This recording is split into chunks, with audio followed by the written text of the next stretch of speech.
Vous avez un planning, et vous voulez simplement lister les différentes tâches qui s'y trouvent. Bon, on est en période de rentrée, donc j'ai pris un exemple visuel avec un emploi du temps très scolaire, mais le potentiel va au-delà du cadre de l'école, planning perso, emploi du temps, to-do list, planning de production, diagramme de Gantt, on peut trouver des tas d'exemples. Alors, comment obtenir nos listes? Un moyen à peu près rapide pourrait être de tout copier-coller bout à bout et de supprimer les doublons. Ça peut marcher, mais si vous avez plus de données, ça peut vite devenir assez pénible. Il suffit que j'ajoute une deuxième semaine type, et paf, 5 copier-coller supplémentaires. Alors voyons comment faire avec deux fonctions très simples. Si vous voulez travailler en même temps que moi, vous pouvez télécharger le fichier que j'utilise, le lien est dans la description. D'abord, je vais juste utiliser la fonction suivante. Égale dans call, j'ouvre la parenthèse, et je vais sélectionner toute cette plage avec les 2 semaines type. Je valide tel quel, et voilà ce que j'obtiens. C'est le résultat que j'aurais eu en faisant une dizaine de copier-coller. C'est pas mal, mais ce n'est que le début. Petit aparté, si ce type de contenu vous intéresse, pensez à vous abonner à la chaîne, ça vous sera utile et ça m'aide énormément. D'avance, merci.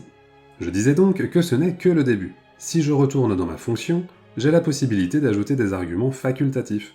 Le dernier n'est pas très intéressant, il concerne juste le sens dans lequel Excel va scanner notre plage de cellules, par ligne ou par colonne, dans notre cas on s'en fout. Par contre, le deuxième argument est pas mal du tout. Si j'ajoute un point-virgule, Excel me propose plusieurs possibilités. Par défaut, c'est 0, et Excel renvoie toutes les cellules de la plage. Mais si j'écris 1, Excel ne conservera pas les cellules vides. Si j'écris 2, il ne conservera pas les erreurs, et si j'écris 3, il ne conservera ni les erreurs, ni les vides. Bref, dans mon cas, j'écris 1, et hop, j'ai déjà une liste beaucoup plus propre. Bien sûr, ce n'est pas fini, il reste un problème. J'ai plein de doublons. Alors, on pourrait copier-coller en valeur et faire une suppression des doublons, mais il y a un autre moyen que je trouve plus rapide, la fonction unique. Regardez, je vais l'ajouter à ma formule de manière à ce que la fonction unique l'entoure. Je ferme la parenthèse de l'autre côté, et hop, c'est nickel. Je n'ai maintenant plus qu'une occurrence pour chaque matière. Allez, petit complément, comment avoir en 10 secondes le nombre d'heures dans chaque matière? Eh bien, on peut utiliser ici la fonction NBC. Regardez, égale NBC, j'ouvre la parenthèse, et je vais sélectionner toute ma plage de cellules comme précédemment. Je mets un point-virgule et comme critère, je vais prendre la matière, ici, à gauche. Si je valide et que j'étire, bon bah ça fonctionne pas. Et oui, il faut que j'ajoute des dollars, regardez dans l'état actuel des choses, ma plage se décale tranquillement d'une ligne à chaque fois.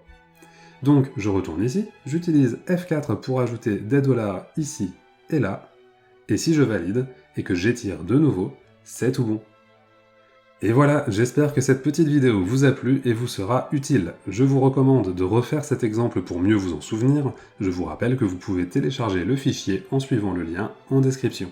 Pensez également à me laisser un petit like et n'oubliez pas de vous abonner. De mon côté, je vous dis à la semaine prochaine pour continuer à progresser ensemble sur Excel.